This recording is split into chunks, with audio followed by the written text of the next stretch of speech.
Welcome back, ladies and gentlemen, to another episode of FTWGT Weekly. It's your boy Lenny, joined again by producer extraordinaire Dante. Great to see you. How are you? Good. We out here. That's good. Glad you're here, out here. Also glad that you are all out here. Appreciate you as always. Really quickly, if you could, as we start this video, drop a quick like on it, share it. Tell a friend, ask a friend, subscribe to the pod. We would greatly appreciate it. And let's get into the show, shall we? Yes, sir. Got a few topics on the docket today. A little rhyme ski there, kind of, almost. They had a nice little flow to it, at least. Topics on the docket. Yeah. Yeah. All right. Felt good, right? And then we have a movie review, and then, as usual, we got the taste test coming up at the end. So stay tuned, ladies and gentlemen.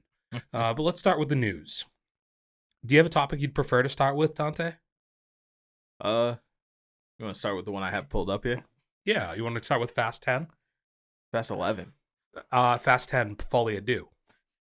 We're just going to be nailing that on every fucking sequel. Huh? It is weird that yours says Fast 11, mine says Fast 10 Part 2.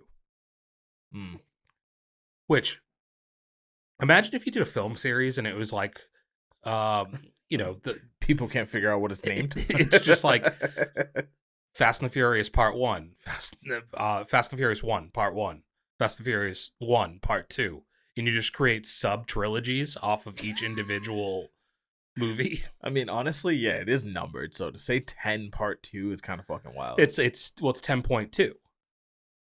If they do that, I can roll with it. But if they say 10 Part 2, this is Fast and the Furious 10.2.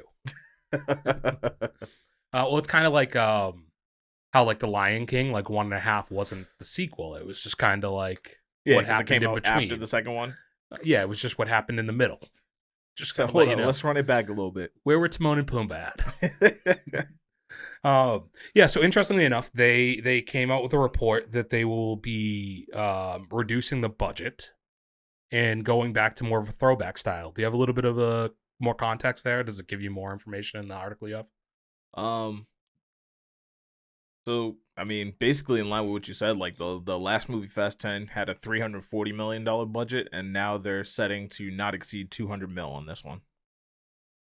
Which, that's still a huge budget, honestly. I mean, for that style of movie, look up highest budget in a Fast and the Furious movie. It's funny because like the headline says going back to basics won't top 200 mil, but the first movie was like 30 something mil. The first movie though was not a known commodity, and also like inflation. So like that movie would have cost like 70 or 80 million, I assume now. What's the highest? Highest was Fast 10 at 340. Really? Okay. I thought that they would have maybe topped that with some other ones. We've talked about this in the weeks past. It's crazy that the budget, like it's their highest budget, but at the same time was like kind of, I think their least impressive looking. Which the crazy thing is, like, I remember one of my critiques being like, the whole scene in Rome looked too fake, right? Yeah. I watched a video showing that they filmed most of that practically. It just still looked like shit. Yeah, I don't get that. I mean, it like could the be whole like rolling bomb and shit. Like they actually had that rolling through the streets of Rome with a car driving in front of it. Well, I wonder if they just touched it up still afterwards. Maybe they touched it up too much. Yeah, like they glossed it a little bit and made it look faker than it actually is. No. I think that this has got to be a response to the underperformance of that movie, right, in relation to its budget. Is like, if we make the same money off of the part 2 of this, but we reduce the budget, we're, successful again. I see, yeah. And, like, I do think that there's a weird, like, split, I do think, in the Fast and the Furious fan base, where there's people like yourself that are there for the racing and the cars, and there's people on the other side of the coin that are there for more of the action and over-the-topness of it, right? And maybe this allows them to either meet a little bit more in the middle or, get back to some of their core audience, because their audience was built on the car audience and then grew into this, like, larger scale thing. I think they're also just in a weird place where I don't know that they've ever found themselves post, the Paul Walker passing away. You know, Yeah. I do think that that was a large part in what the success of it was. Not him specifically, like he was the draw, but more so the relationship between him and Vin Diesel coming through so well on screen, and like the way that like the joke of family, I do think rings true to that cast. I think that's one of the cooler things about the franchise is that it's their joke on screen, but that's also them in real life. Like they all vibe with each other that well. Yeah, and I think that they've you know, it just hasn't necessarily. I thought 8 was really good, but I think 9 and 10 have felt almost like they're missing something a little bit. And I also just think from a logical standpoint where the way that they wrote him out in the 7, it does make it a little weird that like you know in that universe he's technically still alive, but Mhm. like isn't a part of any of these things They that are keep alluding happening. to him too, Yeah. which it's kind of annoying. Yeah. Well, like they go after like Jordana Brewster like in 10 on a couple of occasions, right? And it's Yeah. like that's it's tough to ignore, you know. And we all know why it is the case, and like I get it. It's nothing they can do. It's a sad aspect of the franchise. But yeah, I think that that's just like maybe bringing it back to that basics gets them a little bit closer to, you know, you just being able to feel those bonds a little bit more rather than having these extravagant situations where you're left questioning like that gap in logic a little bit. Yeah. Is it something because you are that audience, that demographic that's looking for more of that car, like, you know, the racing and stuff, which I want to ask really quickly in addition to this, because I want to ask if you were looking forward to that, but also, how do you do that? How do you do what? How do you bring it back to basics after 10? Like the end of 10, 3, It, 2, it 1, it's he's driving off a fucking dam. I was gonna say, like, it's one of those things where it's tough to bring it back to that at this point because it's strayed so far away from it. Like, it's not about street racing anymore. Now they're this, like, secret government outfit that saves the world. And it's Yeah, just like, what the fuck? it's just where you left it at the end of 10. Like, you can't solve their issues with a street race. Yeah, they're Right. always gonna have an aspect of somewhere in that movie there will be some form of a street race, but it's never gonna be about that again, I don't think. No, and like, furthermore, you reintroduce the possibility of The Rock, which he will not be doing any of that stuff. Like, it's got to be something a little bit over the top. What was the budget for 5, really quickly, though? Because I would say Uh 5 is the peak. 5 was 125. So, okay, you can do some amazing things. You know, at 200 million, I would assume, based on the fact that I do think 5 is kind of the peak of the franchise of like the best mix of like the original characters with some really great action in it, but still looks super clean. So, you know, with that being said, like I think it's possible, but you just like you ended the 10th in such an extravagant way with him driving down a dam and like them popping up in a submarine in Alaska, like with the ladies, and you know, a plane crashing with the rest of the team. It was just like so much going on like an extravagant level that it's kind of crazy to reduce the budget then. Uh I mean, I can see how they can continue the story with a $200 million budget. It probably won't be as basic as they're saying, like in this headline back to basics, but I get where they can draw it down and still kind of run along with these parts of the story. Yeah, I mean, they said part of it is they won't be going to extravagant locations the same way, but at the same time, I'm like, you filmed a lot of that shit on green screens anyway. So, like, what were the extravagant locations in 10?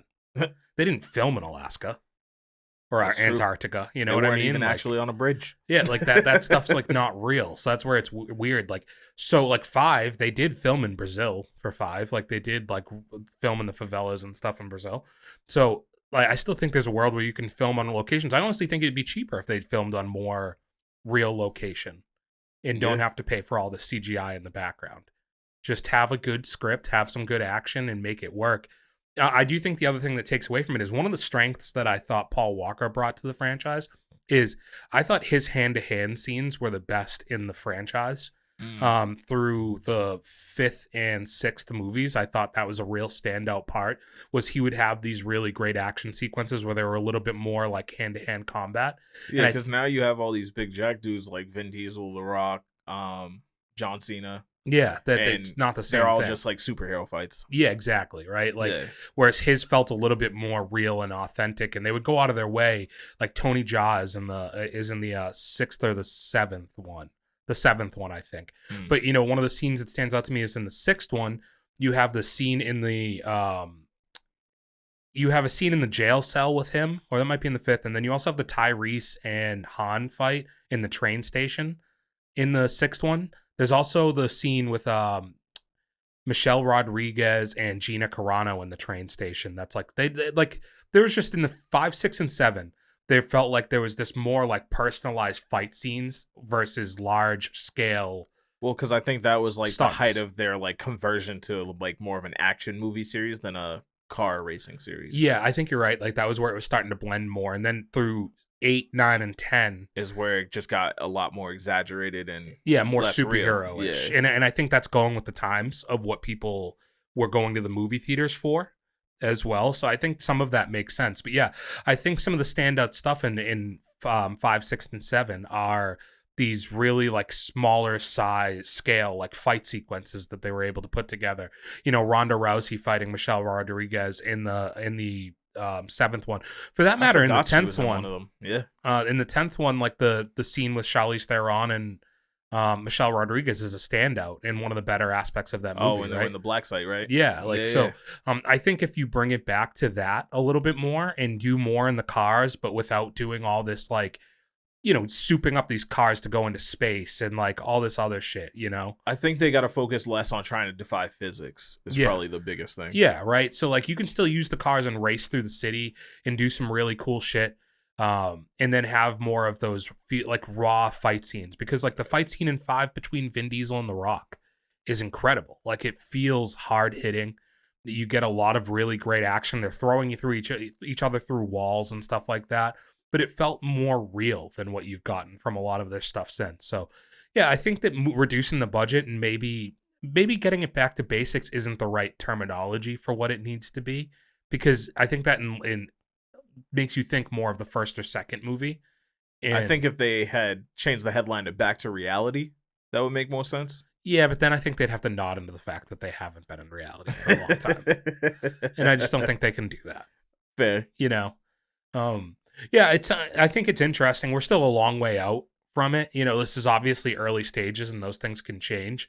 But, you know, I'm looking forward to it. Either way, I'm looking forward to it. But I think this idea that it might look a little bit more cosmetically like real and authentic is a huge win for the movie franchise. And I think it brings it back to having legs again, because I do think off of 9 and 10, while I enjoyed 10, I thought it exceeded my expectations, where 9 was kind of a letdown. It still needs a little bit of like a bump to get back on track. You know, they were trending downward for a franchise that had over exceeded expectations for, 15, 20 years at this point. Yeah, I mean, it's also tough where they left it on such a cliffhanger that it's like, to try and dial it down now, like you left it on such a wild turn. Yeah, but like you can just utilize the fact that, like, we've talked about it on here a lot, like that's one of Momoa's best roles, right? Like, yeah, and you have these established characters at this point, and you have now a villain who I think rivals the star power that you get from a Vin Diesel, and also like the enthusiasm and the energy that he brings to the franchise. He can act very well in that role, or I have confidence based on that movie that like he can return and do it again. And you can utilize like I think a misstep in action movies a lot now is this idea that you can't like just have good acting performances in them. You know, look at what we've talked about with -1. Yeah. Like -1 goes from being like just a visually stunning movie to being the best movie of the year because of having strong dialogue and emotional like circumstances built into it. Was like a really good mix of action and drama. Yeah, like and there's still going to be a place for the Mission Impossibles of the world. I would say John Wicks of the world. Like, but I said it a bunch of times last year when we were talking about the list, that like Guardians of the Galaxy was very impressive because of its ability to touch on multiple aspects of film.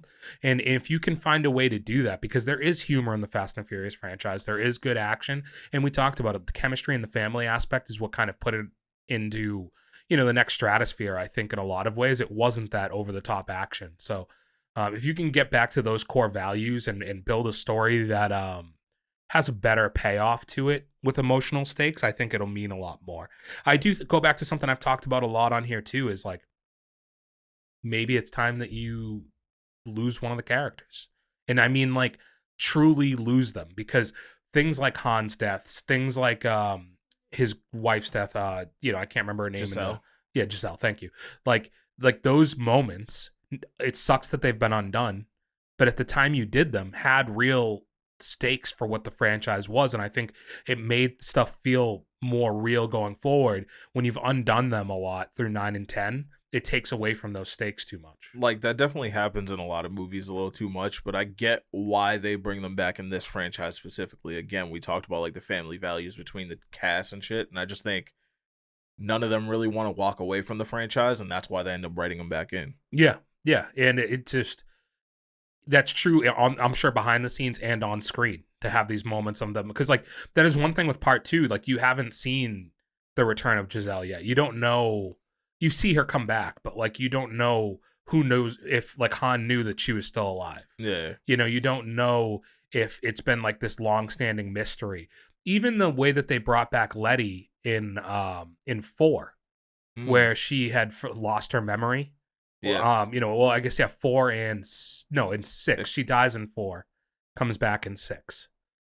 Okay, yeah. So like her death in 4 is a large launching point for like a fight between Brian and Dom, but then like them coming back together. And then in 6, this idea that she can't remember anything and like rebuilding their relationship. There's aspects that you can do this and still have it like mean something, you know? No. So yeah, let us know what you think. Is going back to basics the right move? Do you want to see them continue down this road of being like a superhero movie? What do we think? But on to marketing, like on that same note, I did want to talk about. We had Mean Girls come out last week. Do you have box office up there at all? I just want to know how it ended up performing before we get into any of this. Worldwide we got 40. Do I have opening weekend? You have domestic. Yeah, domestic opening weekend 28. That feels like it's pretty good. Honestly, yeah. Like that doesn't feel terrible. So the thing I wanted to talk about here is like there's a lot of on a budget of 36. That's a success. Yeah, good for them. So the thing I want to talk about, the most interesting aspect of this isn't the movie itself. I know.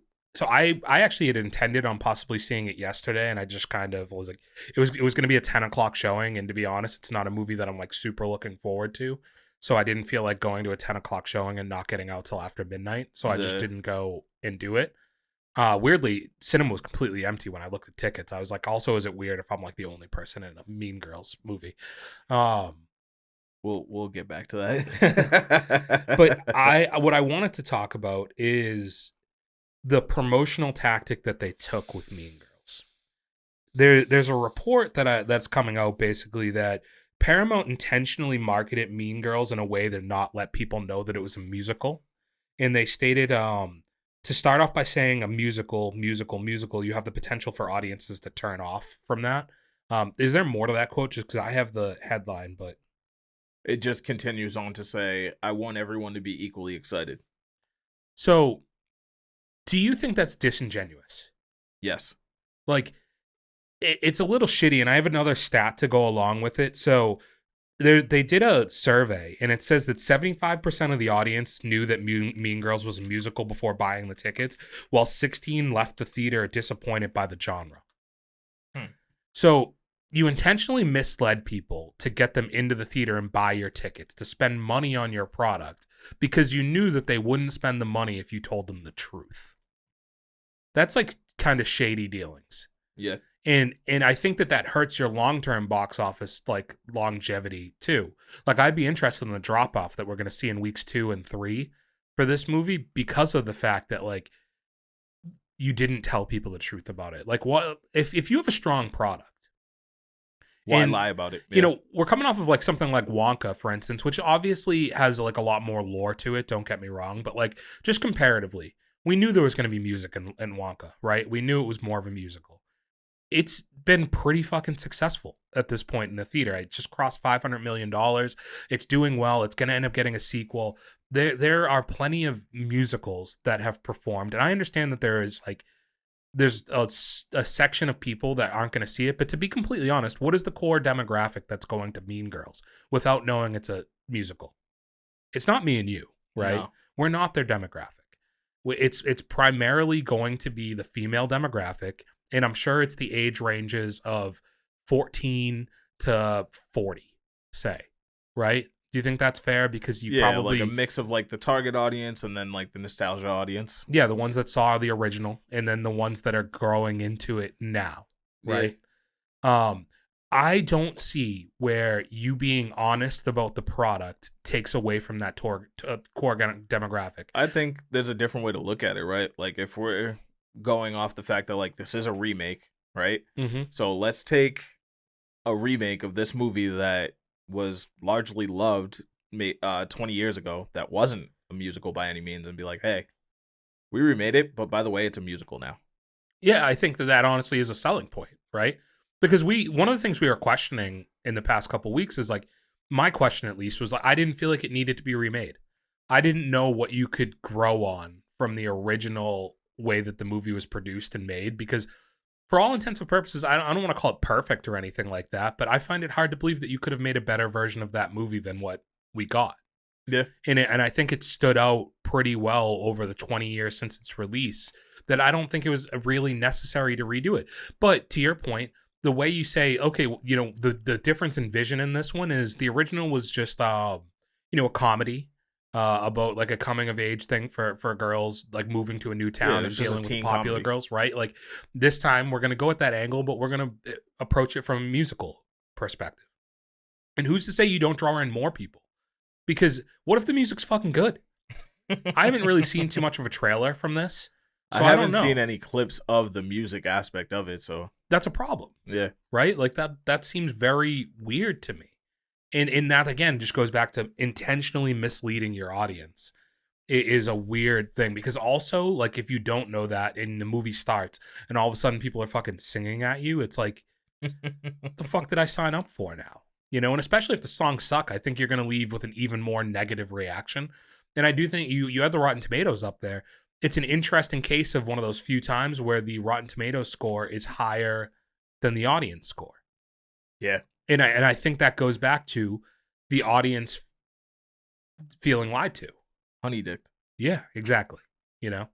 So props to them. I'm glad that they exceeded the financial expectations to where this movie is not going to be a negative on them regardless. But I hope we don't see more of this. I think it should just be like, unless you're signed up for the fucking mystery movies that we go to, you should know what you're going into. Yeah. You should have at least an idea. And if it, I guess I'll say this further, like a person like me who tries to avoid trailers unless they come on when I'm at the like theater itself, I'm not the right idea for this, right? Because I don't want to know a ton about it. But most people watch trailers. They read about the shit before they go and see it. And if you have 15% of the audience, 15% of $40 million leaving your theaters disappointed, and like obviously it's a smaller sample size than that they actually ask those questions to. But for that purpose, like is it just to extrapolate out with that, that's kind of fucked up. Yeah. Don't do that. You don't need to do that. I'm pretty sure that same collective 100% would have seen it regardless, because they were there because they cared about the property, or you showed them something that they liked. Do people even hate musicals? I don't think so, to be honest. Why do you say like you have less interest now that it's a musical? I just think that like the more popular genres are just like straight out comedies, action, drama, that kind of stuff. Mm-hmm. Whereas when you throw it to musical, you may dilute the audience a little bit. So I do get that take. But to think that there's that many people that hate musicals is probably a false I'm accusation. talking about you specifically. Oh, you specifically. said, oh, I didn't even realize it. You were one of the people who did not realize it was a musical. And Yeah. you were like, that makes me want to see it less now. I'm not a huge fan of musicals. I took it as, do people hate musicals when you first asked me the question, but do I hate musicals? No, I don't hate them. It's just not my go-to. I think it kind of cheapens the story a movie's trying to tell. See, I think it can make it better in some ways. I feel like it disconnects you from it a little bit. It's a little bit too, I can't think of a better phrase to describe it, but it's a little too song and dance, like in your face. You know what I mean? Yeah, I mean, I don't have a lot of great examples of musicals that I feel like I've gone out of my way to see recently. I know one that people hated that I actually didn't mind when I saw it in the theaters. Speaking of, we talked about her last week. Caitlin Devers did this movie called like Dear Evan Hansen. which is you know, a musical that's on like Broadway and stuff like that. Okay. And they did a movie version of it, and people hated it. Like they think it's terrible. But I think it's because they compare it. It's people. I think what it is when you have these more niche genres, you have more of a hardcore representation of the fan base who are far more familiar with the source material, right? So they hated the casting of the main role because he's supposed to be playing a high school character, but he's very clearly in his mid-20s. They didn't like some of the performances in it, but me, I was like, this was. I liked the songs. I mean, I think there's a certain way to play musicals too. You know what I mean? How Like, so? like I think Wonka did fine. Like the way it leaned into it, or like one of my more preferred, or I don't know more preferred, but one of the musicals I liked a lot more was something like The Greatest Showman. Right? Like that's cool because like they're already leaning into the fact that like the story they're trying to tell is about performing and music and all this and that, and then that's just incorporated in as a musical, and I think it works a lot better in something like that. Yeah, so you don't want something that is like That has no people reason to be a musical. like Being so a yeah, musical, people yeah. are in the midst of like talking and then all of a sudden they step away and turn into a song. Yeah. I like yeah, I guess I don't hate that. It doesn't bother me so much. But I've never watched The Greatest Showman. So Hmm. I honestly can't speak to that one. I know it's got a great cast and it did very well the year it came out.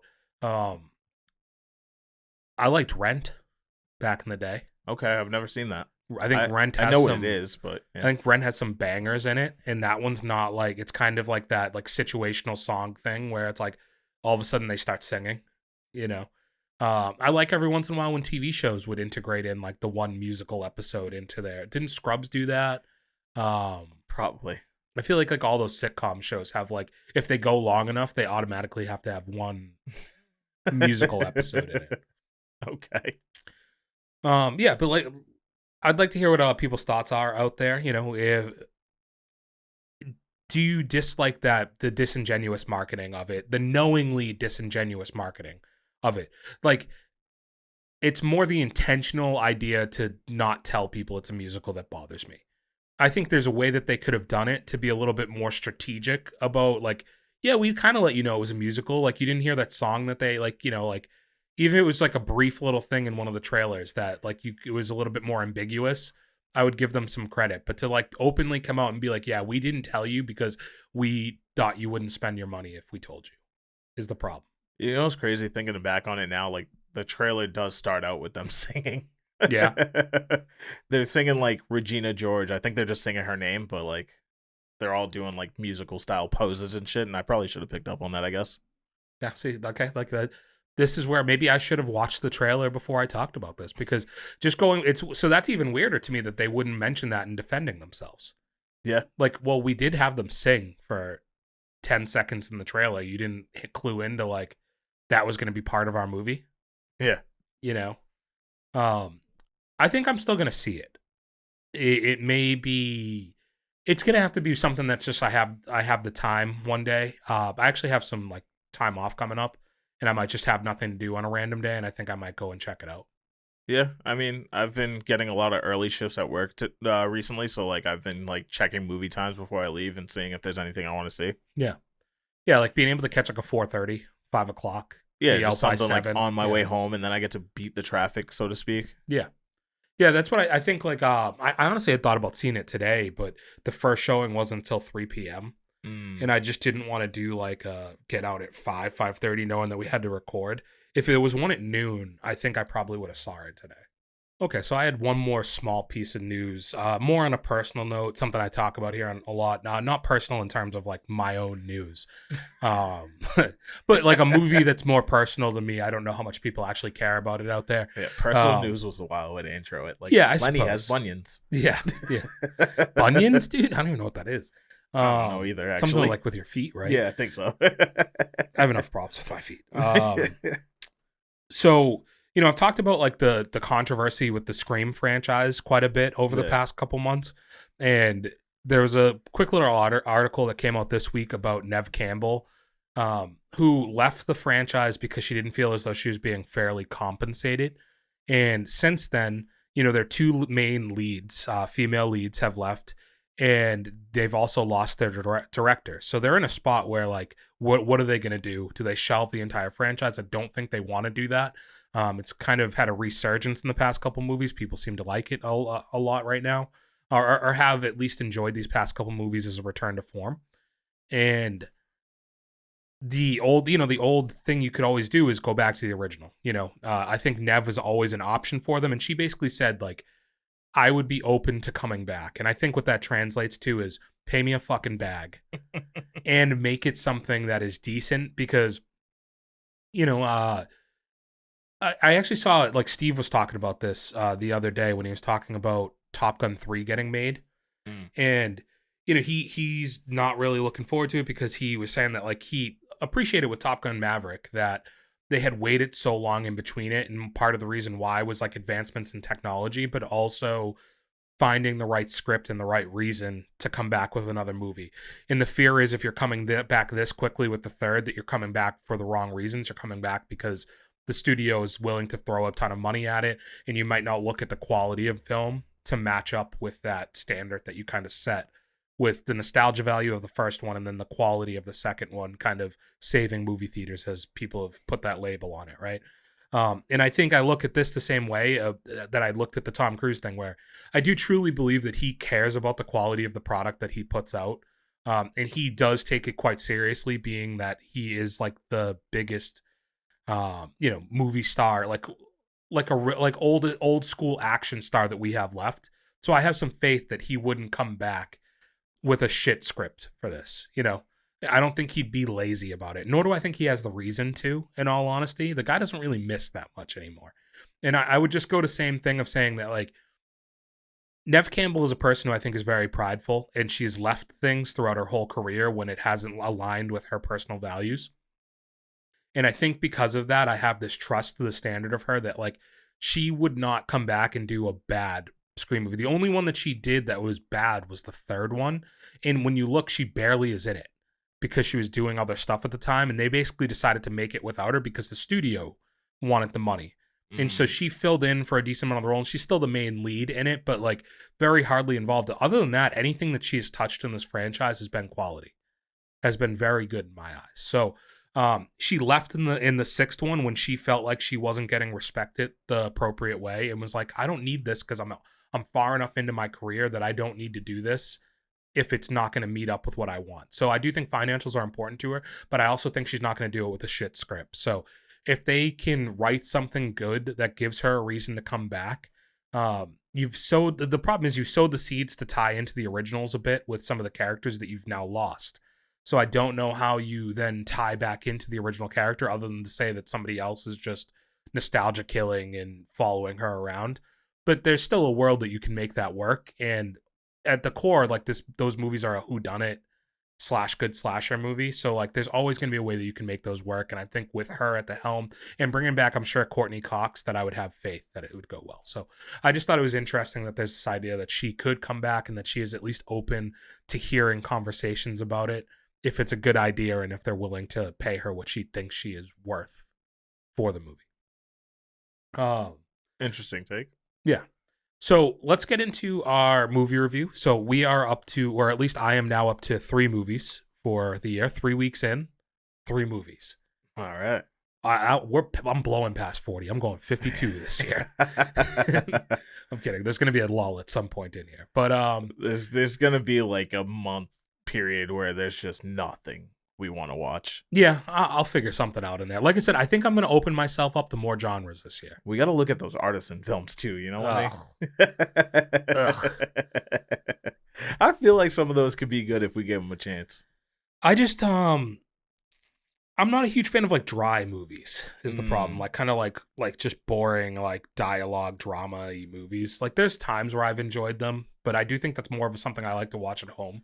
Or even like the foreign films they have in AMC sometimes. I'd have to go to like Lowe's for that too. AMC Lowe's for that. That's no good. That's too far away. Yeah, because that's the Boston Commons one, right? Yeah, they put like all of those artisan like the foreign ones at least into those theaters generally. Yeah, which makes sense. I get it, but I just don't ever want to drive into the city to go to a theater when I have to drive by 3 other theaters to get there. Fair point. So yeah, we went and saw The Beekeeper. Yes. Some point about last week, and let's start with box office performance. What was the budget on this? 70 million. That's a guess. 34. Wow. Okay, good for them. And how much did it make? 27? 22 so far. Okay, I was closer on that. Okay. I'm impressed with how little money they had to spend on it, which I guess kind of makes sense when you think about it. So my description of this movie, I've thought about this a little bit, and hear me out, Dante, as to what I think this is. Are you familiar with the movie John Wick? Yes. Are you familiar with the first John Wick movie? Yes. So the Beekeeper is John Wick, but instead of somebody killing his dog, they kill his bees. Am I on point with that description? I mean, yeah, sure. So this John is Wick, a formula that's been tapped many times. So yeah, I don't think I'm revealing anything. I mean, if you're gonna watch this and you don't want to be spoiled at all, 3, 2, 1, you can click forward in the video. But there's really not a ton to reveal that, because I think at the end of the day, if you're gonna see this, the plot doesn't really matter too much. But so John Wick, the whole premise is he's an elite killer. He removes himself from the game. He starts a family and has a dog and a wife. Dead. This movie, guy is an elite killer, removes himself from the game, retires. Doesn't find a wife, but he's a beekeeper and he has an old lady. Not a wife old lady, but a legitimately old lady. Miss Huxtable? Yes. Yeah, okay. She's a sweet woman in this, by the way. Great. Steals the scenes for the first 10 minutes that she's actually in. Both movies, those people get killed for the guy, and it sets off a chain reaction of events of, I'm gonna kill everything and just get to the top of the fucking food chain. I don't give a fuck who gets in my way. And I say that to set up the motivations in either one of those movies. The John Wick thing is always a joke. He kills all of those people for a fucking dog is always kind of the joke about that movie. It's also super relatable, because people would always say that if you did something to my dog, I'd fucking kill you. But it's somebody bringing that to life. Is she distracting you? A little bit. Okay. She's got to get comfortable, dude. Bailey is making her bed right now. Dante was upset at her for trying to get comfortable in her own room. Wasn't upset with her. Now you might hear her crinkling around on stuff. So yeah, people always say if you'd hurt my dog, I would kill you. John Wick took that seriously. When he made that promise, he meant it. This guy is I found solace in just tending my bees, dude. I find people I like, I make them honey. That's his whole deal. This poor old woman gets shit stolen from her. Spoiler alert again, just really quickly, blows her brains out. That was a really dark moment in this movie, to be honest. In a movie that's mostly just mindless action, very violent moment, or dark moment. It's just this old lady who's 80 years old just fucking offing herself. Yeah. That. Do you think that's believable? I mean, yeah. I think debt and financial reasons are one of the leading causes of suicide for 80-year-olds. I don't know about the age demographic, but I know it happens a lot. I just think that happens with people who are younger in their life, that how am I ever going to come back from this? Whereas why can't she be at the same point? How am I ever going to come back from this? I just think that old people can garner more sympathy, and there's more ways to keep going at that point. With, yeah, but I mean, at least the way they played stuff. Out the character, it just felt like she had a good sense of pride, and it was fuck, she also had a daughter who was in the fucking CIA or FBI that could have very easily helped her. You know what I mean? Hey, this isn't a movie you watch for the plot. That's my gripe here, right? Is logically, it's I get that they stole. So basically, I actually did enjoy this aspect of it. That especially with our background and what we do for work. Yeah. The idea that this old woman clicks on something and she gets the pop-up that's oh no, you have a virus, call this phone number. And it sets this whole movie off. Because she's the old woman who calls the people, and it's Wolf of Wall Street style. calls this office building, and it's these guys that are like, we're gonna fucking take her for everything she's got. Like, now, ma'am, you just need to click on this and this and this, and like they end up wiping her clear of like $2.5 million, right? Like that's Something like that. about Yeah. that. Excuse me. So my issue is like that is a lot of fucking money. That sucks. Some of that money wasn't even hers though. It was a Most fucking of charity. that money wasn't hers. Yeah, it was a charity. So maybe it's the guilt Yeah. that did it. But my whole thing is, again, your daughter's in the fucking FBI. There's a chance. You didn't even tell her to be like, can you try to like, is there a way I can get this money back? Like, this woman just lost all hope and just killed herself. They didn't delve into that relationship a lot, but I almost feel like they framed it as like they had kind of like an estranged relationship where maybe her daughter didn't come by as much. Well, so she did say she doesn't come by as much, but she also mentioned when she was talking to them on the phone while they were installing the software, oh, my daughter set this up and put all the stuff on there for me. So there was at least some kind of relationship there. There was a way that they could have there could have been a phone call made. Yeah. It just seems very like, it just seems a little fast to put a bullet in your brain. You know? And Regardless. one night, she didn't even let it set in. Also, especially the case that bullet in brain, daughter just shows up the next day, right? Coincidence, right? Yeah, is that what it was? Like, I'm trying to remember now. Was there a reason the daughter showed up the next day, or was just she just happened to be stopping by? Or that night? It wasn't even that next day.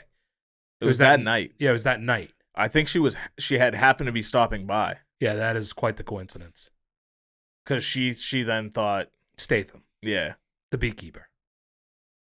So yeah, basically, it's also crazy because, really quick, because I think I'm coming off very negative on this movie. This movie's great. Like, it was Which is crazy because this is a movie we went in with not high expectations of. Well, if you listen to everything I'm saying, your expectations should not be high. No, they shouldn't To your be. point, you said this. You should not be going into this movie for the plot. There's a million plot holes in this movie. A lot of shit that doesn't make sense, and I'm a little hung up on some of it now that I'm retreading it in my brain. I do want to say, though, this was a very enjoyable watch. You know what's funny? So I was thinking about this when you were comparing it to John Wick, too, is like, I think you can also kind of compare this to like maybe a slasher if you remove the thriller aspect of it. Oh, yeah, he was just like, he's just showing up places and just fucking murdering people. Yeah. He was just on a mission, dude. Like, and so, like, the weird part of all this is like, it's the worst. It's the idea of like just dropping this person who's the perfect like foe to all of these things that happen, which is like the purpose of a beekeeper. So he's a beekeeper, but he's also a beekeeper. You know? And what that means is he tends to bees, but also there's this like secret government organization that maintains balance in the world that doesn't have to answer to any government organizations, and they basically get to make this one where guy. have I heard that before? Yeah. This one guy gets to make up his mind regardless of good or evil. He just decides, and he has to rebalance the world. And so it's like somehow this perfect guy that could be in this scenario has this woman kill herself from one of these fucking giant scams of old people getting robbed for all their money, which is normally Google Play cards and stuff like that. It's not like your whole bank account, by the way. Yeah. But he's like, Liam Neeson, I will find you and I will fucking kill you. And he just goes on a rampage. Oh, man. And the way he kills people, it is like very, like, this is where the John Wick comparisons continue, because like John Wick has a lot of those kills where you're like, oh shit, you know? And I think that this movie definitely accomplishes that. I like the commitment to the hand-to-hand, like they made him use guns as little as possible in the movie. Yeah, well, and like that's always been something I think Statham has stood out for throughout, you know, from the Transporter on, is his ability to, you know what's funny about action stars? They're all such small men. You know? Oh, is he like short? Yeah, look up his height. He's got to be like 5'7". I'd be shocked if he's over 5'7", 5'8". Oh, I should probably type height. Oh, they're saying he's 5'10". Yeah, that's a lie. That's a lie. He's 5'8", dude. There's no way that man is over 5'8". He is like that. You know how they blow that stuff up online to make it like seem a little bit better. You know what's funny? On the Google results, I'm seeing 5'10" and 5'8". Yeah, he's definitely 5'8". He's fluffing his numbers a little bit. He wears heels. Oh, he definitely has to. Like Tom Cruise is a small guy. Like he's not a big, huge guy. Yeah. That's where it's like guys like Alan. I always get his fucking name wrong. Alan Rickman, right? Or Richmond. Alan Richman. Yeah. He like that guy is legitimately a monster. Richson, that's what it is. Yeah, like he's legitimately huge. That's your action stars right there. But really, what we end up with is these like tiny little guys as your main action stars. Oh, because Vin Diesel's short too, right? Yeah, he's not that big. He wears lifts. All right, it says he's 5'11", so not short, but that means he's 5'9". It's funny though because like then it says The Rock is 6'5", and it's like all those face-offs where they're definitely at eye level. This is the point, because like The Rock is legitimately like a large man. He played football, like he was a wrestler. Obviously, he may not be 6'5", but he's like at least 6'3", 6'4". Like he's a very large man. So you're just saying all of Hollywood is fluffing by 2 inches? At least everywhere. Okay, I'm not just talking height. But yeah, like you're right, Vin Diesel. I mean, now I got Vin Diesel on the brain. I got Vin on the brain, dude. Now he must be 5'5". Tom Cruise lists at 5'7". Or you know what, man? Tom Cruise is the last truly honest man in the world. I was gonna say he might actually be 5'7". He's like, I don't need to fucking lie about this, dude. I fly jet planes and shit. Like, I actually do it. I'm not like just turning it on for the fucking theater. But yeah, Statham, I think that something is consistently he has stood out for through his whole career is his ability to come off very legitimate in these hand-to-hand scenes. You know, The Transporter was definitely the first, that and The Italian Job were the two first movies that like stood out for me for Jason Statham. And I think that like through those movies that he built that credibility, and it's always kind of maintained since then. And he's dabbled in more serious roles. Don't forget Crank. Yeah. Well, that came a little later, but yeah, like I just think he's established himself as that kind of guy. And I was really happy with this movie because I think it is a little bit more of a return to form. I was happy with the R rating. I thought it lived up to it. I think one of my favorite kills, I don't want to go through like the whole list of them, but you know, the one I think I found most enjoyable was he cuts the dude's fingers off.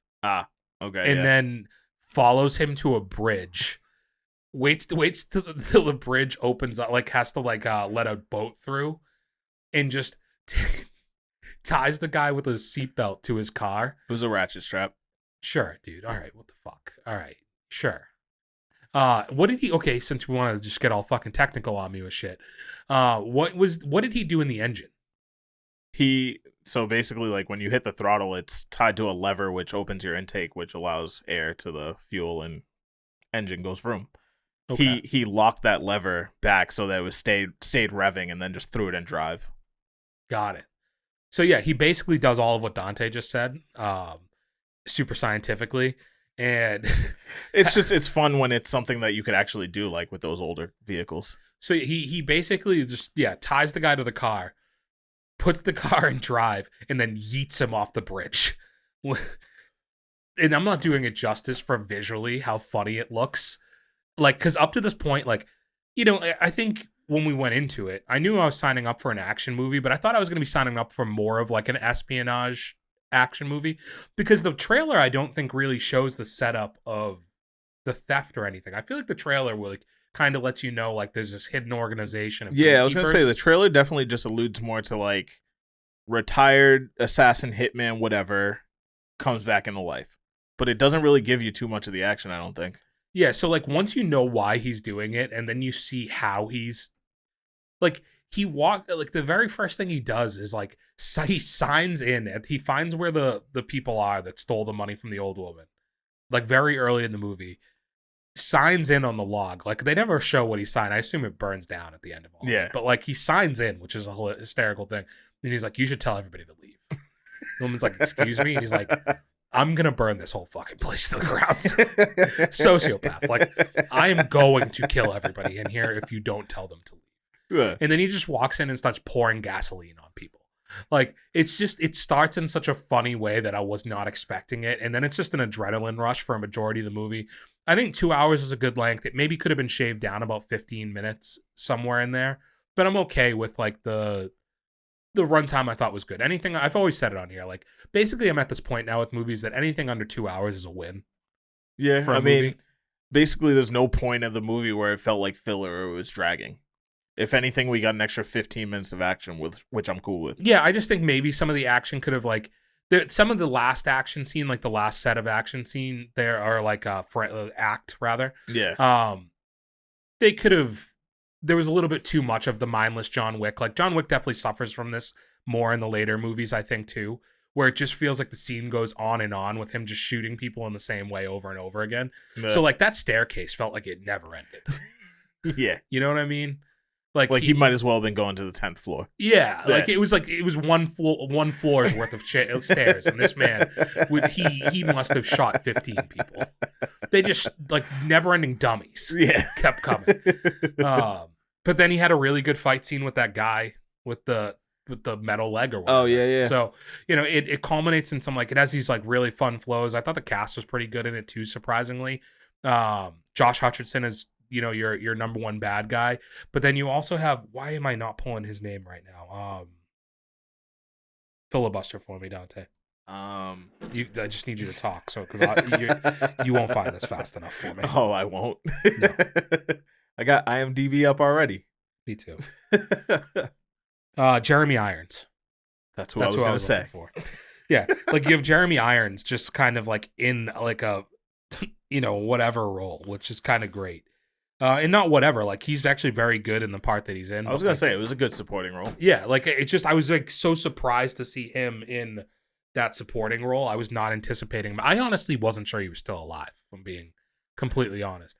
And that's where I do think, getting you onto more homework. You have my Voodoo login now. Yeah. I do think you need to watch some more Die Hard.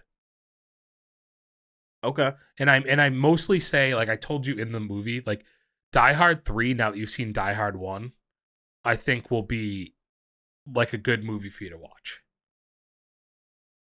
So maybe that's some homework for you, Dante. Let's get on to ranking though, because there's only, I want people to see this, by the way. You have the audience score there. Can you just let the people know what the audience score is? 93. 93% of people who have gone and seen this, like they've greatly enjoyed it.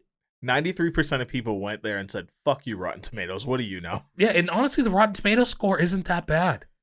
769. That's a great number. Is that their secret way to say, we loved it? Yeah, that's the way, like, okay, that should be a code. You know how like In-N-Out Burger has like a secret menu? I've heard of this, yeah. But they do have a secret menu. Like McDonald's has a secret menu too. That should be the thing with Rotten Tomatoes is like when it's a movie that's not traditionally good, like not something that they can just give like a high 90s to or like a high 80s to, but it's like a watchable, like fun movie. It's like, no, you should still watch this. They should just give it a 69. Yeah. Give her the old 69. And then that would make so much more sense when you looked at the audience score and you're like, oh, this has a 94 or 94, 95%. Rotten Tomatoes gave it a 69. It must be good. Yeah, right? Yeah.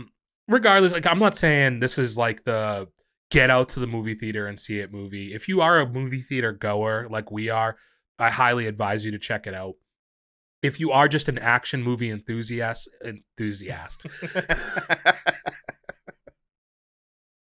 Wow. Enthusiast. You got to have one of those every pod. Yeah, I know. Fuck. I hate myself. If you want to wait till it's on streaming, I'm sure in 2.5 months it's gonna pop up on HBO, Paramount, Prime Video, something. Maybe the Flicks or the Cock. Maybe they'll 69. Yeah. Oh. Check it out. I think this is definitely a should watch for people.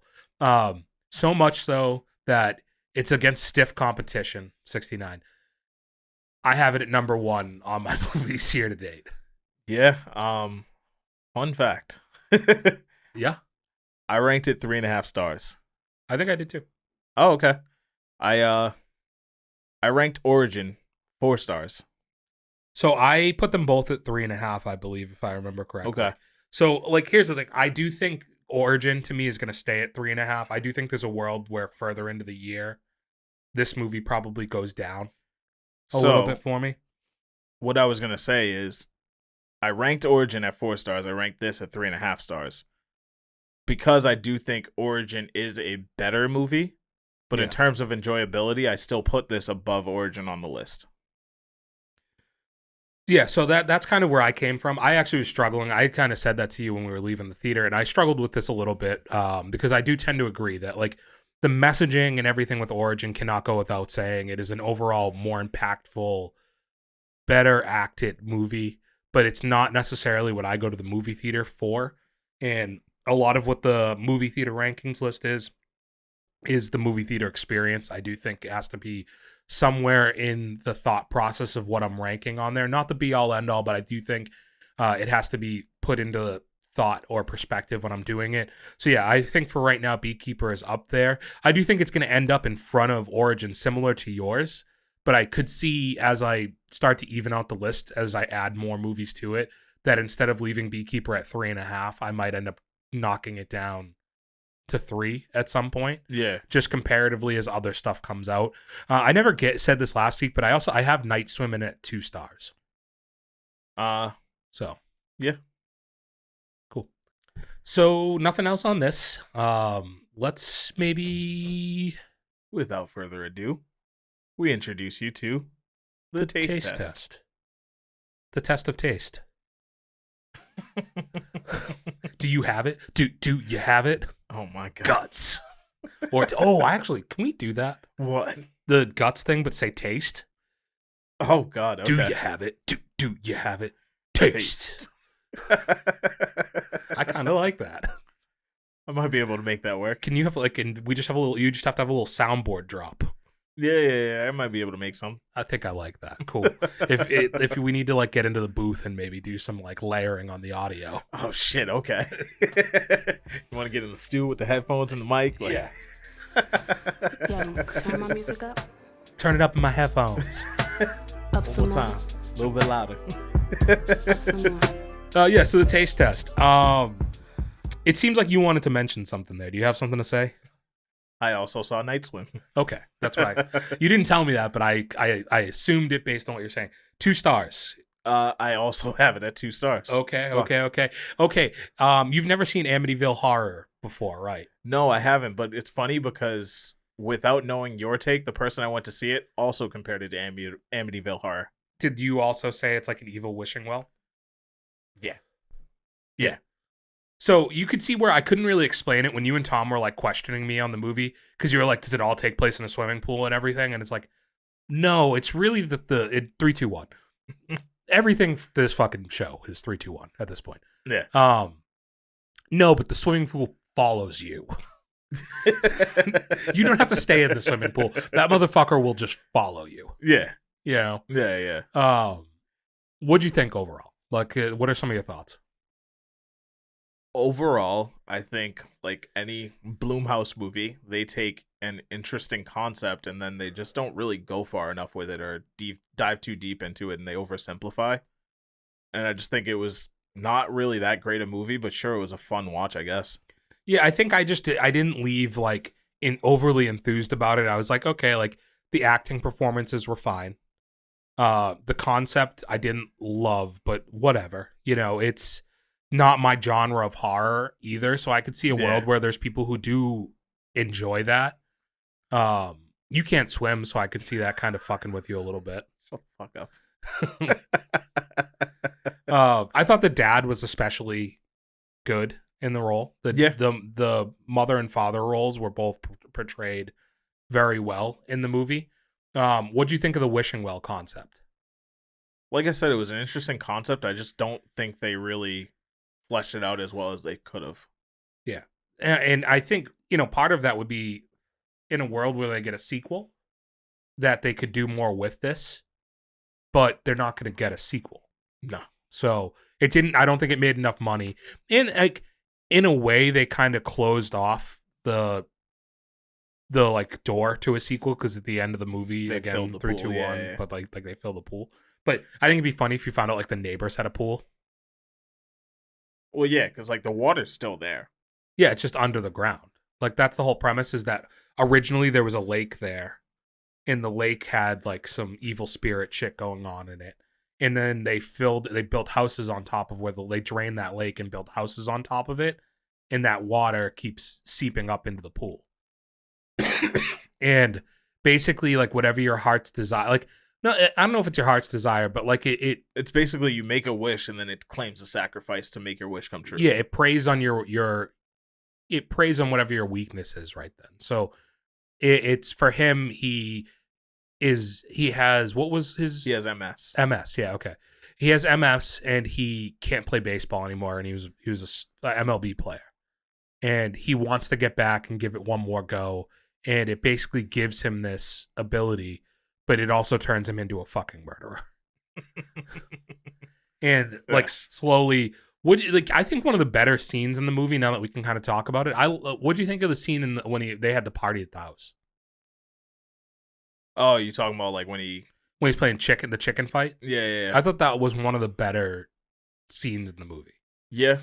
I mean, I thought we were gonna get more out of like the kid like starting with the video camera, but it was literally only for that scene. Yeah, and they never really revisit the footage No. of it. Yeah. Because I thought they were gonna discover more through the camera. I was like, oh, okay, this is how they're gonna set up more of the discovery process. Because also like there would be these like ghosts essentially that like popped up, and like that's why the kids started filming it, because like him and his sister started experiencing stuff. Was I crazy and there was 3 kids at the beginning of the movie? What do you mean? So I swear to God, when they're first getting ready to move into houses, I was convinced that there was 3 kids at the beginning. But by the end, there was only 2. I only remember it being the brother and the sister. What do you think, they had a baby? No, I swear they had another like younger girl. And I must I'm never going to watch it again, so I'll never find out if this was accurate or not. But I found I was like an hour into the movie and I was like, I swear to God, I had seen another kid in the very opening scene with this family, and they've just ignored her from here on out. Because like anytime it would be like, maybe it was a friend or something, I don't know, but like they wouldn't have had friends at this point, because they were moving into the town. I don't know, Yeah. like it was like I'm clearly wrong, like because I don't think they would have made that big of a misstep in like their continuity of the movie. But yeah, that just was like it threw me off. But yeah, so 2 stars for both of us. I assume it's the lowest ranked movie year to date for you right now on the 3 that you've seen. Cool. I think it'll probably stay there for a while. I will say, one thing I was disappointed in leaving that when I saw it last week that I didn't talk about. The best thing that happened to me last year is the worst movie I saw of the year was the very first movie that I saw. In that I saw 65, like the very first movie of the year, and I fucking hated it so much that I was able to hold that contempt for the rest of the year and have like this movie that was my baseline. And instead, like this I don't movie, think I hated this that no, much. like this movie was just incredibly mid. Yeah. Right. So now I guess I have a median to base things off of. Like, were you better or worse than this? Yeah. But I'd really like to get a really shitty movie out of the way. Both because I enjoy like getting extremely upset on here about it. You want to go on another 15-minute rant like Expenforables? Nothing will ever get that from me, I don't think, again. Like I can't perceive a world in anything that we saw this year or that we talked about coming out this year getting that kind of a reaction out of me. Prove me wrong, by all means. I would love to do it again. It would have to be something where you went in with decent expectations and got grossly let down. And like it has to have like that movie had like some type of a sentimental attachment to me that it triggered that kind of response, because I hated 65, but I was not nearly as mad at that. It's just something that I could point to as being a piece of shit the whole year. Okay. Whereas like Expenforables set me over a fucking edge, dude. But yeah, I need like one really bad movie to come out to give me that baseline is it worse than this movie? Okay. You know, I gotta imagine there'll probably be something worse. Well, there will be a worse than 2-star movie, especially if I'm going to see more stuff this year. Like, we're gonna be more open to watching more stuff. Yeah, I might intentionally see bad things, but then if I intentionally see them knowing they're bad, I might think they're good. Because you're gonna have lower expectations that they might exceed them. Yeah, and there's this whole world of like it's so bad that it's good. Yeah. You know, Aquaman kind of accomplished that in some regards. You know that Dolph Lundgren was like, yeah, I wish that we had gotten the original like script, like that had gone to the theater, and like the original vision of Justin Wong or whatever, the person who produced Aquaman. And I'm like, dude, like, I love you, Dolph. There is not a world where you could have made that movie better. Because the only thing that they changed in that script was Amber Heard, I feel like. So are you trying to tell me that if we had more Amber Heard, the movie would have been better? Is that the missing piece? Is that the missing link to the Aquaman franchise? Was more of Amber Heard? No. Yeah, you know, so like what are we fucking talking about, dude? Like that movie wasn't getting better. And what, they trimmed down another 40 minutes off of it? I don't think a 3-hour version of that movie is a better version of it either. No. Right? Okay, so you did that. I'll go with one real quick. I have 2 series that I watched. One was a film series. I watched Echo. Did you watch Echo? No, I haven't seen it yet. Okay, so I watched Echo. I won't stay on it for too long. You know, speaking of... You watched all of it? Yeah. Okay. It's 5 episodes. I watched it in one night. I watched it literally the night it came out. Mostly, I would say short version of it, pretty mid. Okay. There was aspects that I enjoyed, like in terms of some of the action was good. I thought, again, Kingpin was fantastic. I didn't like some of the supernatural aspects of it, like some of the Iron Fist aspects that they brought into it. Okay. Where she has like the spiritual power that's tied into her. I didn't really love that. I think I like the TV show versions of these, especially the Kingpin universe that they've kind of established, the Daredevils, the Punishers, that they feel more grounded. Okay. In that they're not necessarily superpowers, they're more just real people. And so her character, initially, it's like she's deaf and she's missing a fucking leg, you know? And like that, I think that like when it's just that is her character, you get some really cool action scenes that are just some fun, basic, like hand-to-hand action scenes. And I thought they were really good, especially in the first episode. You get a Daredevil fight. Okay. Great. But for a 5-episode show, starts off pretty strong, is pretty slow in the middle, with the character work being okay, but then all of a sudden it just feels like it's over. Like 5 episodes didn't feel long enough. And I heard somebody say that Daredevil Born Again's gonna they're changing the format of the way they're setting these shows up, and they're going to a longer form. And that Daredevil Born Again's gonna be like 16 episodes or something. Huh. So maybe that's going to solve some of this issue that they're running into. Where they might like mesh it into that. They might have more. They might just give you more, you know, in terms of like you can grow more with the characters and establish more. And like, it doesn't feel like, okay, strong start, shitty middle, rushed finish. And like, then all of a sudden it's over. And it's like, okay, like, I appreciate they dropped this all in one day instead of doing the drag this out for 5 weeks. Because I think you hate this even more if you dragged it out over 5 weeks. I think I'm pretty forgiving because I literally just watched it over like a 5-hour period. Yeah. But it just, yeah, it didn't do enough. And I think it's just along the same lines that Marvel TV shows have dealt with in general. Okay to watch, but yeah, incredibly mid, nothing life-changing. Speaking of Marvel TV shows, I saw this one other thing as far as news that wasn't really worthy of getting its own standout topic, but I'll just kind of piggyback it on here. They said that the She-Hulk series, like the woman who plays She-Hulk, said they're not going to get a second season, and she believes a large part of it is that they blew their whole budget on the first season. The first season of that show cost over $200 million, they said. What? Yeah. What the fuck? I haven't watched 2 seconds of that show. I watched 15 minutes of it. But I don't get that. I don't know who thought that was a good idea. Jesus Christ. Absurd, right? Like, what the fuck did they spend it on? Yeah, I don't know, the CGI of turning a woman into the Hulk. I guess. Okay. I don't know what else that could have been. Yeah. Yeah, but that I'm sure people out there have opinions on Echo. I think I'm pretty in line with what most people seem to have for opinions on it, that it was pretty mediocre, but That not sounds bad. in line with what I saw for Steve's review, where you said like the first episode was strong and then it just never came back to that. Yeah, and like I said, I didn't like love the superpower aspect of it. And like they picked and chose where they used that in the show. So it appears in one episode, then you don't see it for a couple more, and then it appears again. But I do love, like I said, I love the idea of Kingpin being back. Like, I thought he was really good. They also tipped down the fact that Daredevil's appearance takes place during the blip. So in the Infinity War, when everybody disappears, is what his scene takes place, which I thought was kind of interesting. And something I read online that I wouldn't have thought about is like the whole thing with Daredevil is, right, he has like super hearing and he can hear everybody's heartbeats. Yeah. So they were saying that like when the blip happened, he would have heard all those heartbeats disappear. Like, which is kind of a crazy thought process, that he's just like, one day he doesn't like see it all happen, but he can feel it almost.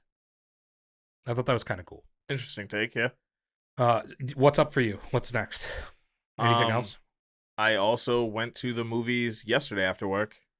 And this is gonna be on my 2024 list, even though it's a 2023 release, but I watched Anyone But You.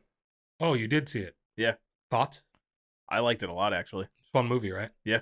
The two leads, kind of Glenn Powell and Sydney Sweeney. Sydney Sweeney is like, dude, like, my God. Yeah. My God. You also talked about like the chemistry between them, and it's just like undeniable watching that movie. Yeah, I've seen interviews like on TikTok have popped up with them recently doing like, have you seen the thing where they like Variety, I think, does like the top Google trends, like, or questions, like they'll put the person's name in and it's the stuff that like people ask after their name, and they'll have them answer the questions like one after Maybe another. haven't seen like those specific articles, but I know what you're talking about. Yeah, I saw them do one, and like even that was like their chemistry was like fucking jumping off the screen. Like they just have it, Yeah. And that goes back to my point, and I'm glad you brought this up because it's going to lead into the other thing that I watched of rom-coms getting, or like romantic movies getting sequels. Like you want to see those two Come back together. Yeah. Like you want to see like. And so, what do you think of the end? Like I brought up when I did my review the kind of montage finish that I think they blew the chance for. They could have done a second movie just in like what they did with the montage, because it just wraps up everything. Yeah, it's just like, okay, like here's a year later and like they're getting married. Yeah, but I think that's also like a typical end to like these rom-coms. Usually you get like the right before the credits, they have like the word scrolling across like, oh, this is what happened with so-and-so and this is where their life is now. And, I just think like so-and-so, you could have fleshed that out and gotten a second movie out of this and gotten them back with the chemistry that they had to do a second movie, and had some stuff that you could have done there. Yeah, because they could have done like a vacation movie or something.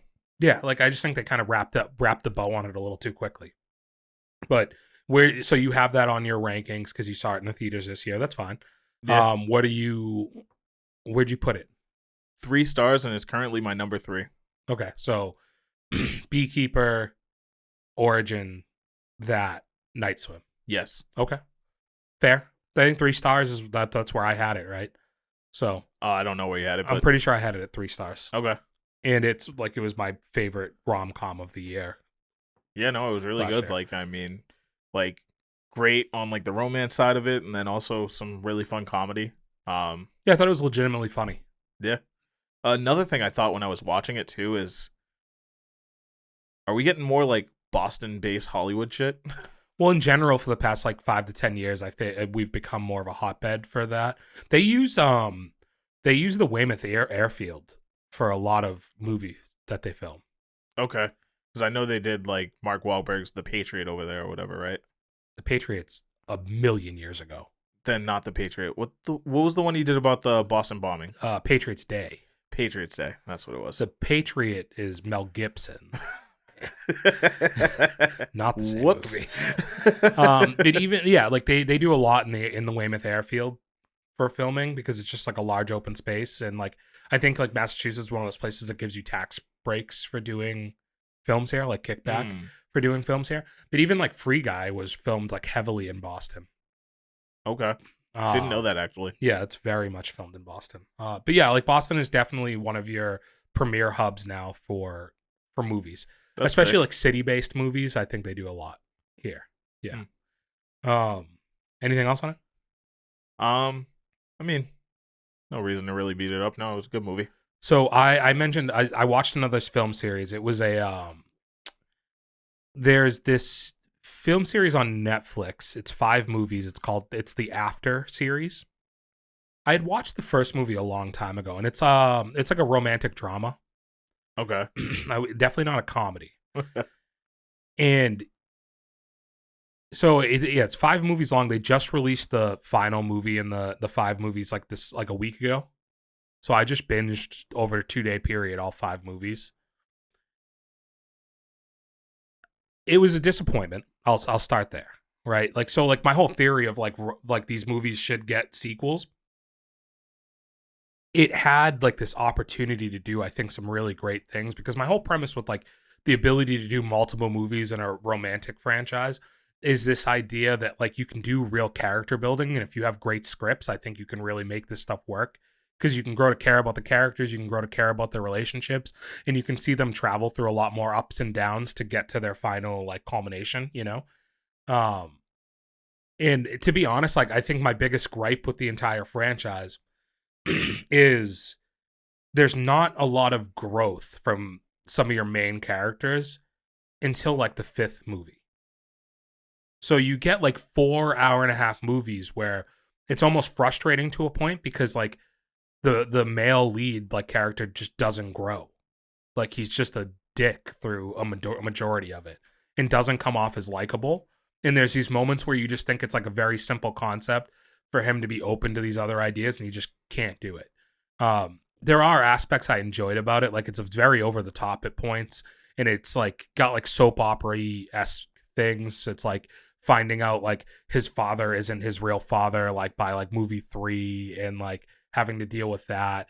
And he's got an alcohol problem that he's dealing with, and her dad has an alcohol problem and like had left them when they're kids. So like there's this weird like intertwine between their stories, and there's some like good moments throughout the 5 movies. And I actually really like the female lead. She did this other movie that came out late last year that was like a straight to DVD. Or a straight to streaming. It didn't really make a big movie theater splash, at least locally to us, because I wanted to see it. Called The Other Zoe. I can't remember her name. Can you look it up just look up like After Everything, or like there's a bunch of like there's a ton of them. What is her name? Josephine Langford. Okay, yeah. So I don't really like, if you click on it, like I don't think she's really done a ton of other stuff that I recognize, but The Other Zoe is the one that stood out to me. Which I watched that. It was pretty decent. I watched it, although here's the thing, watched it on TikTok. TikTok will do this thing where like people parts. So I watched like most of it just on TikTok. Just like how you watch Girl Meets World. Yeah. Yeah. Okay. Yeah. Exactly. So they just like have the most toxic, unhealthy relationship for the entirety of almost the whole movie, like every movie. And it does get, like by the 5th one, I think the good thing about that is how toxic it is leads to her being like, I can't do this anymore. And like they take like a long period apart, and he finally fucking like grows a bit as like a character. But it just was like frustrating to a point, because I think they could have done a lot more with it. But yeah, so that was something I watched. I thought it was interesting, just coming off of talking about like wanting to see more sequels for this movie, that while I don't think it executed that well, it gives me hope that like you can do this stuff. And I guess you've done it in other ways. Like while I was watching it, I was thinking a bit like the Twilight franchise, I think, plays around with it a little bit with like the Edward and Bella stuff. I just think a rom-com with sequels is probably better in frame of like a TV series. Yeah. Yeah, I mean, and this is not a comedy. I find it hard to think of very many funny things about this. No, but franchise. I'm just going back to that concept that you've brought up before. Yeah, like this franchise is a lot of like, we're great together for like a month, and then we're super toxic towards each other, and then we forgive each other by fucking. And then we're good for another couple weeks, and then we're super toxic to each other again, and we spend like 2 months apart, and then we fuck again, and we're good again, you know. And it's like that for like 4 movies, and So like that, I think that's where the frustrating thing of like we're just kind of like in a fucking rinse and repeat cycle. Live, die, rinse and repeat cycle that we can't get through. Interesting. Speaking of like me watching TV series that are like rom-com esque, this one's an embarrassing one. I've watched this before and I've talked about it on here before, so it's not really like I don't give a fuck. But started Gossip Girl again. Okay. Yeah. Huh. Not much more to say on that. I've never watched that one. It's fine. Okay.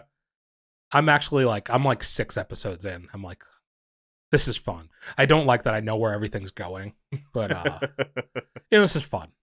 And I just wanted to watch it because like I've been on that Blake Lively kick a little bit, and like she's really good in it.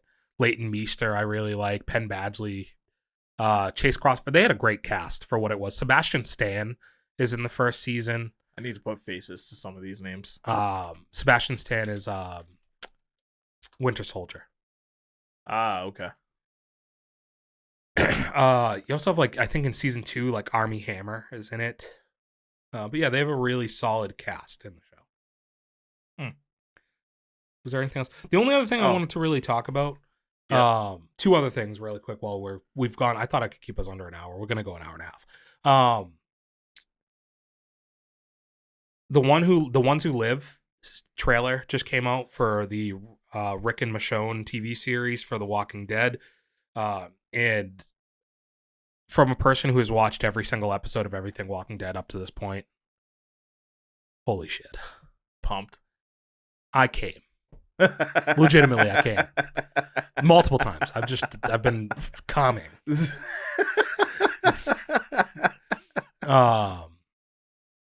It Fair looks, warning, wear a diaper before you watch the trailer. yeah, it's big budget. Like the budget on this is clearly very large. They've spent a lot of money on it. Seeing Andrew Lincoln back as Rick was just like, it's awesome. He like, and I think it was wise on him to leave when he did. So now to come back and see him as the character again, it feels fresh, but it also feels like earned that you've like watched all this other stuff to get to this point. And I'm counting down the days and the weeks to get to the show again. All right. The last thing you had mentioned, so Ted broke the record for the most watched TV show on Peacock. You said you watched the first couple episodes. I have not watched yet. Okay. Yeah, I watched episode 1 and 2 so far. I've heard it's very funny. Honestly, so I watched the first episode, and my first thought was I felt like they were trying too hard to be funny. Mm-hmm. At times where it was like it's almost trying to force a laugh out of me with the ridiculousness. Best thing I can equate it to is I know you've never watched Family Guy, but it just feels like live action Family Guy. It makes sense with who is the I get it, writer, but like right? It's literally just that. Okay. I'm gonna give it a shot. I like that. Like I can just binge that too. So like I'm gonna end up watching it. It's just I've been doing other stuff, But everybody I've seen has been pretty high on it. That I've like seen people post about it on X and stuff. Has all seemed pretty high on it so far, and it's it's been very highly watched. So I'm sure you're gonna get more of it. Yeah, I'm definitely gonna finish it. Like I think it took me until like episode 2 to like get into it, where now you have like stories to follow with the characters and stuff. Mm-hmm. Where it definitely gets a little bit more interesting, but I just feel like the comedy was missing for me in the beginning. Okay, I'll see if I feel the same way. Maybe I'll come back next week with some thoughts on that. Cool. I think that's all. Nothing else, right, for you? One other thing I actually forgot to touch upon was my experience when I went to see Anyone But You. Okay, whatever. You've talked about like people sitting in your seat. Yeah.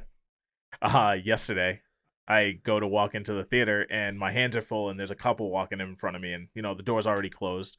And they open it and they walk through and the door's closing. I'm like, fuck, all right. Starting to shuffle, trying to get my hands ready to grab the handle. And he runs back and opens the door for me. Nice of him. And I was like, oh, sick. Thanks, dude. And as I walk in, I'm like, all right, cool. I know where my seat is. And I go getting ready to sit down. And they both sit in my seats. In the handicap? Yeah. Like, one of them was in my seat and then the other one and the one next to it. And I'm just looking. I'm like, okay. He just did a nice thing for me. Do I tell him now, like, hey, you're in my seat, or do I just suck it up and go to another seat? Was the other handicap open? Yeah, it was. Okay. But it was just like that awkward, like, Oh, well, fuck. I just don't get it, dude. Like, you just bought the fucking tickets. Like, Yeah. sit in your right seat. It's not a crazy And it's premise. not like it was like super like full either. Like there was Yeah. probably 20 people in that theater. Like That's more than I would expect for the movie being out as long as it has. So yeah, props to it was them. also weird for like a Monday afternoon, like not Mhm. even night. I went to see this at like 5:30. Yeah. Or I guess evening, but still. Yeah, I literally like stopped there. I'm looking at the app trying to see what seats aren't bought so I can sit down and not have that same awkward experience. Fuck those people. Okay, Yeah. so let us know if you've watched anything out there. We talked about a bunch of topics on there on this. Give us some thoughts on that, please. We definitely appreciate that. As always, give us some recommendations on some stuff maybe that we can watch coming up. And with that being said, as we mentioned earlier, give us a like, comment, share, subscribe if you checked us out earlier. We are available on any audio podcasts platforms, so check us out on there. Dante's on Kick and all these other fucking places, so you can see him on there too, right? Maybe. Yeah, sometime. And just like that, everybody, we are out. Bid you adieu. Deuces. Skeet skeet. Gluck gluck.